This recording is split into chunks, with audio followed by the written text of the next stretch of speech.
This is going to be hard to do this because I never have the damn thing posted. All right, so it's Sonic the Hedgehog #1. This is the IDW issue. I give this an 8.5 or an 8 out of 10. It's sort of the soup and salad before you get to the main course. There's not a lot of story here. It just starts everything off. And I'm saying that without really giving any spoilers. There's different variants of the cover, but of the four I liked was Nathalie Fordrain's, because I think the best comic book covers are the ones that have to tell the story. I'm just going to show you the covers, and then we'll get into spoilers. These are the four variants. You can't see them very well, but I like a cover that can tell the story the most. And I think it does a good job of doing so. So my experience was with Sonic, I never bought the comic books. So what I did early in February was I binge read all the comic books I could on YouTube, starting from #0, from #0, dealing with the Ken Penders era, from the Golden Age Sonic, with the first couple of years of funny comic strips, to the Ken Penders strange, twisted Silver Age, and then post-lawsuits Archie revamp of the Bronze Age Sonic, which was after the Genesis wave, and then this is the modern age Sonic, so this is the new ones. And I will say you get some fan art section at the end. Look at this. I thought that Star Wars was doing a Marvel exclusive stuff, but now they're going to IDW for their comic book storytelling needs, I guess. But anyway, so how are we going to do this? Let's go into spoilers. I'll put this down to mark that we're going into spoilers. Mostly, it's like I say, it starts up with Sonic having sort of a prologue of having conquered Eggman.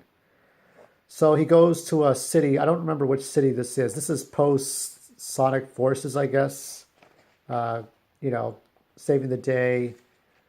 By the way, most people right now have posted Sonic #1 on YouTube already. So I tried not to read anything until I got the comic book in my hand. So, you have Sonic up against these giant Sonic hero robots from Eggman. So the idea is that Eggman is not retired, but he's out of the way for now, and that he's supposedly behind the scenes, and he's going to come back and cause some more carnage like he always does. It's a good Sonic and Tails, introduction and setup. The robots were supposedly out of commission and not doing any real purpose, and now they have a sense of purpose, as though Eggman's come back. Sonic feels confident that Eggman's gone, but Tails isn't that confident. And we get to Amy Rose at the end, and we'll showing I'll probably get the comic book with this cover, because like I said, the best covers are the ones that tell stories. So kind of know what's going on when you look at it. There's not too much to interpret. I hear some of the fan art, cosplay. I might submit something, I may not. There's not too much to tell. I mean, it's not a story with a lot of depth. That's the only real negative thing I can think of. Here is Tracy Yardley. They got Ian Flynn and Tracy Yardley from the Archie series, which is not so bad. Most of his dialogue works okay. Once in a while, something doesn't work. But way, way better. I still remember the fallout of Princess Sally and Sonic in the Silver Age of comics, and when Sonic and Tails fought over Fiona, that was a big fucking mess.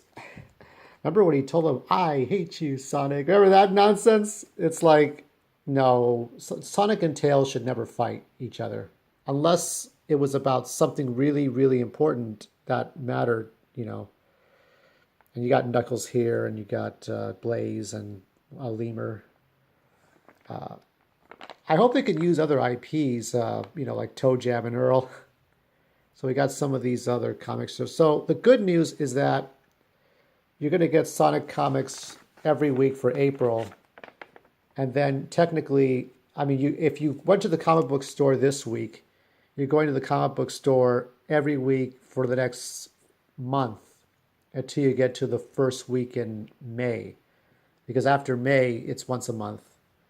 And I'm kind of hoping Ian Flynn is not going to be the only writer for Sonic. If there are going to be any other like secondary or tertiary issues, like maybe Sonic the Hedgehog one week, Sonic Universe the second week, uh, a Knuckles comic or whatever, Eggman's comic. I don't know how that was going to work out. But if they can have different good, really good writers that don't try to break any rules here, if you have some good writers that uh, can kind of match what Ian's doing or even put their own spin on it, maybe a Shadow gets his own comic, Team Dark or Team, like you could have like Team Dark and then Team Chaotix in the next week. So that even if Sonic is not there every single week, you get different characters every week. I mean, they try to do that a lot back in the Archie days, but it takes a little while, I think. So for now, we have just Sonic to rely on. And that's about it. So it's an 8.5 out of 10. And really, there isn't that much to spoil anyway. So it's just a little bit. That's why you can just kind of afford to read it all. Um, yeah, so it's just going to be a lot more, waiting for a week, a whole week, And I don't know how well it sells in the UK, but in the US, it doesn't sell too well because people are more interested in superhero, Star Wars, and I'm like, that stuff will get old at some point. And this stuff, maybe it's something that gets old too. But I think, and I will say this, even when Penders was writing it, sometimes some of the characters were evolving. You went from a funny cartoon to this Game of Thrones, you know, to explaining every character, to explaining everything. And then it had to be all rebooted because, of course, Penders had to be a dick. And so now it's Ian Flynn. If there's only one negative thing you could say is that he has to start all over again. I mean, for the second time. So world building and building up beyond the games is inevitable because if you just literally translate the games all the time and not focus on deeper story and creating original characters, then there's no point in doing this. So it's not going to happen right away. So that's it for me, and I'll probably see you all next week.